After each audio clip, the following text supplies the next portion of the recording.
दोस्तों आज भले ही अमेरिका दुनिया की सबसे पावरफुल कंट्री है, लेकिन 1920 में इसका हाल कुछ ऐसा था।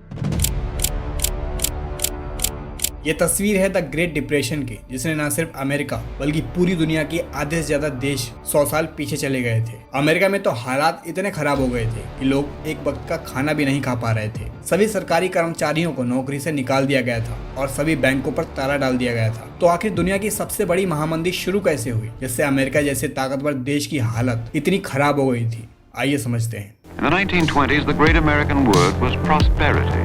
Now the 30s have begun and there is a new word, depression. What were the primary causes of the depression, as we called it?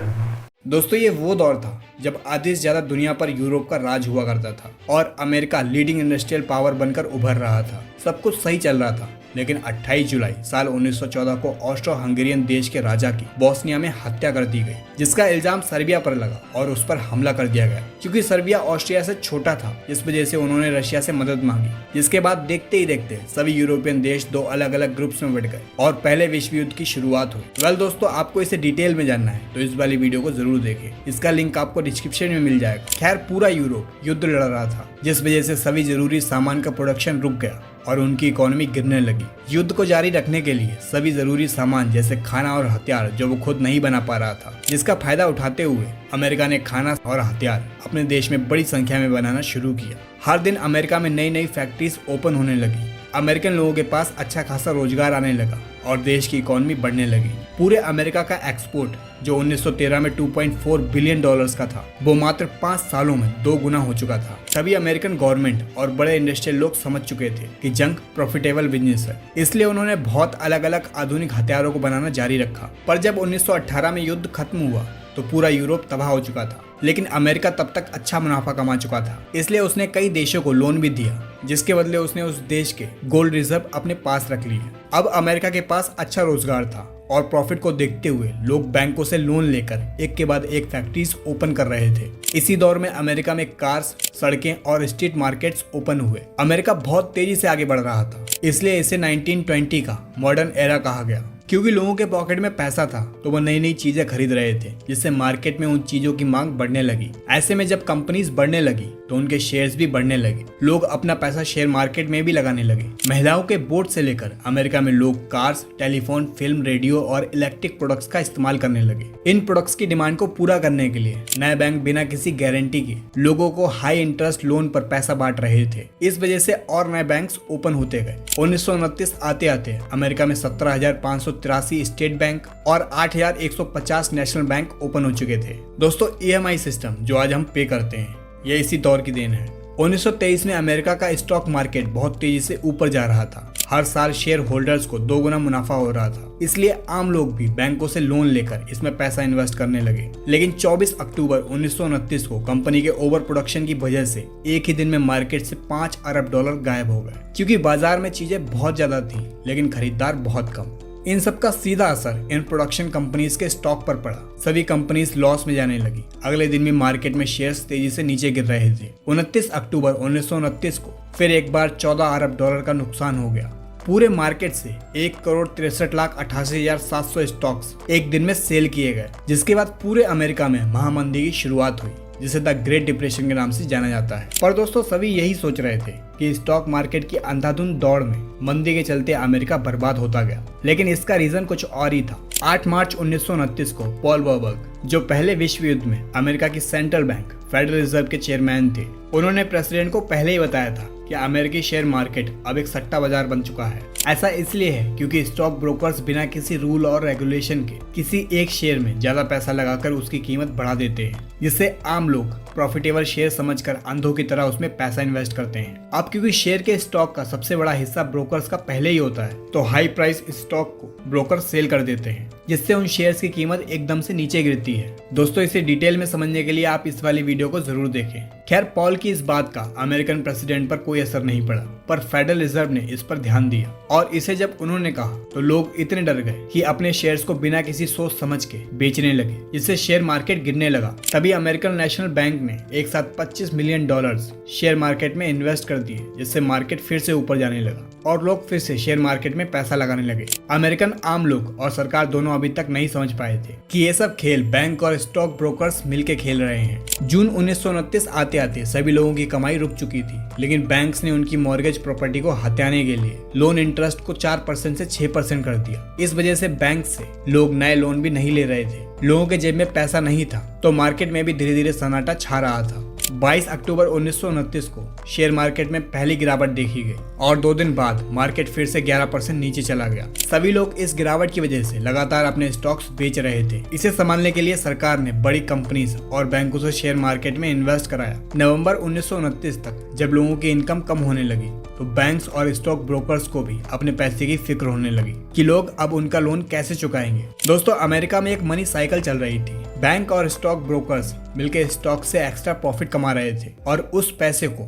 आम लोगों को हाई इंटरेस्ट पर लोन पर दे रहे थे। लेकिन देश में पैसा कितना भी होता वो लिमिटेड ही है। इसी वजह से यह साइकिल टूट गई। बैंक्स आम लोगों पर लोन चुकाने के लिए दबाव बनाने लगी, लेकिन लोग लोन नहीं चुका पाए। जब बैंक्स को उनका पैसा वापस नहीं मिला तो बैंक्स ने खुद को दिवालिया घोषित कर दिया। आम लोग जिन्होंने बैंक में पैसा जमा किया था वो अपना पैसा लेने बैंक की तरफ भागे, पर बैंक के पास देने को पैसा नहीं था। लोन देने वाले, लोन लेने वाले और अपना पैसा जमा करने वाले सभी लोग एक साथ कंगाल हो गए। अमेरिका में ज्यादातर लोगों के पास पैसा नहीं रहा और ये असर किसानों पर भी पड़ा, क्योंकि जब पहला विश्व युद्ध चल रहा था तो यूरोपियन देशों को अनाज और खाने की जरूरत थी। ऐसे में अमेरिका के किसानों ने अपनी प्रोडक्शन को बढ़ाने के लिए लोन पर नई मशीनें और जमीनें खरीदी। उस दौर में उन्हें बहुत मुनाफा हुआ, लेकिन जब वॉर खत्म हो गई तो अनाज की मांग कम हो गई। लेकिन किसानों ने प्रॉफिट को देखते हुए अपनी प्रोडक्शन और डबल कर दी, पर अनाज ज्यादा होने की वजह से वो या तो खराब होने लगा या तो वो बहुत कम दाम में बिकने लगा। किसानों ने अपना खर्चा निकालने के लिए अपनी जमीनें मोर्गेज पर रख दी, पर बैंक पहले ही कंगाल हो चुके थे। पूरे अमेरिका में एक तरफ प्रोडक्शन बढ़ रहा था तो दूसरी तरफ बेरोजगारी भी उतनी तेजी से बढ़ रही थी। अमेरिकी सरकार ने अपने किसानों और बिजनेस को बचाने के लिए बाहर से आने वाले सामान पर इम्पोर्ट ड्यूटी लगा दी, जिससे अमेरिका में बना सामान ज्यादा बिक सके। लेकिन दूसरे यूरोपियन देशों की हालत पहले से ही खराब थी। विश्व युद्ध के बाद लगभग सभी देश आत्मनिर्भर बनने की कोशिश कर रहे थे। अमेरिका को देखते हुए दूसरे देशों ने भी बाहर से आने वाले माल पर इंपोर्ट ड्यूटी लगा दी। हर जगह विदेशी चीजों की जगह स्वदेशी चीजें इस्तेमाल करने पे जोर दिया गया। इससे इंटरनेशनल बिजनेस भी बहुत कम हो गया। इसका असर सीधा उन देशों पर पड़ा जो युद्ध में बर्बाद हुए थे और लोन को भरने की कोशिश में लगे थे। उन्हें इंटरनेशनल बिजनेस की बहुत जरूरत थी, लेकिन वही बंद हो चुका था। अमेरिका ने खुद की हालत को देखते हुए अपने कर्जदार देशों से अपना पैसा वापस मांगा, लेकिन उन देशों के पास खाने को खाना नहीं था तो पैसा कहां से देते। वर्ल्ड वॉर के टाइम पर अमेरिका ने जिन देशों को लोन दिया था उसके बदले उसने गोल्ड लिया था, जिसे मॉर्गेज के तौर पर अपने पास रखा। उस दौर में पूरी दुनिया का 60% सोना अमेरिका के पास था। इससे दुनिया में सोने की कमी हो गई और अलग अलग जगह पर सोने के सिक्कों की कीमत बढ़ जाने से उन देशों की करेंसी भी टूट गई। जब अमेरिका को उसका पैसा वापस नहीं मिला तो अमेरिका की हालत और खराब हो गई। साथ ही यूरोपियन देशों की हालत दिन ब दिन बिगड़ रही थी, क्योंकि अब उन्हें ना तो कोई लोन दे सकता था और ना ही वो अपनी प्रोडक्शन को शुरू कर सकते थे। अमेरिका की खराब हालत का असर पूरी दुनिया पर दिखने लगा। इकोनॉमिक क्राइसिस सबसे पहले ऑस्ट्रिया में शुरू हुआ।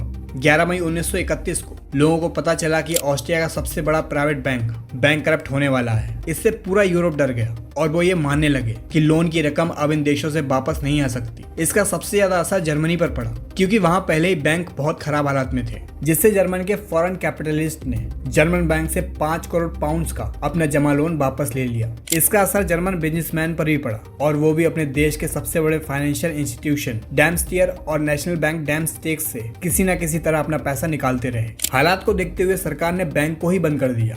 बैंक के बंद होते ही मंदी और बढ़ गई। इसका सबसे ज्यादा असर मिडिल क्लास पर दिखा। 1929 में जर्मनी के लगभग 60 लाख लोगों की नौकरियां चली गई। इसी महामंदी का असर पॉलिटिक्स पर भी पड़ा, क्योंकि इससे जर्मन पॉलिटिकल लीडर की जनता के सामने इमेज खराब हो रही थी। इसी का फायदा नाजी पार्टी के नेता एडोल्फ हिटलर ने उठाया और खुद को सरकार बना दिया। ऑस्ट्रिया और जर्मनी के बैंक फेल हो जाने का असर ब्रिटेन पर भी पड़ा। लोग इस हद तक डर गए थे कि बिना सोचे समझे अपना पैसा बैंक ऑफ इंग्लैंड से लगातार निकाल रहे थे। लोगों का विश्वास बैंक पर खत्म हो चुका था। इस इकोनॉमिक क्राइसिस का मुकाबला करने के लिए प्राइम मिनिस्टर मैकडोनाल्ड ने रिजाइन कर दिया और अपोजिशन पार्टी को अपने साथ लेकर एक नेशनल गवर्नमेंट बनाई। लेकिन इससे लोगों का विश्वास वापस नहीं आया और 18 सितंबर 1931 को 1 करोड़ 80 लाख पाउंड्स बैंक से वापस ले लिए गए। परेशान होकर ब्रिटिशर्स ने अपनी करेंसी की वैल्यू गोल्ड स्टैंडर्ड से मानने से साफ इनकार कर दिया, जिससे उनकी करेंसी की वैल्यू 1.4% कम हो गई। इससे इंग्लैंड को तो फायदा हुआ, लेकिन दूसरे यूरोपियन देशों पर भारी पड़ा, क्योंकि वहाँ कीमतें पहले ही काफी कम थी। इसके बाद कीमत और गिर गई। पूरे यूरोप के ज्यादातर स्टॉक एक्सचेंज बंद हो चुके थे और कई देशों ने गोल्ड स्टैंडर्ड को खत्म कर दिया था। लोग इतने बेरोजगार थे कि वो अपना घर,